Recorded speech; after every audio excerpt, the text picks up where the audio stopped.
The language of change.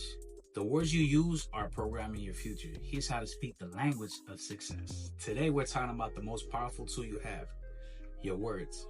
The language you use, it ain't just describing your reality, you're creating it. There's power in the tongue.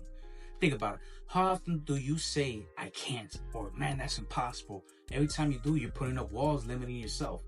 But flip the script, man. You open doors you didn't even know were there. So here's what we're gonna do. We're gonna learn the language of change. First, ban I can't. Replace it with how can I. You ain't saying you'll definitely do it. You're just opening your mind to new possibilities. Next, change I have to choose I choose to. You don't have to go to work, you choose to, because you choose to provide for your family, right? See the difference? It puts you in control. Lastly, add yet to your vocab. I'm not good at this yet. I haven't figured it out yet. That little word is powerful. It says you're in progress, you're growing. Remember, your words become your thoughts. Your thoughts become your actions become your life.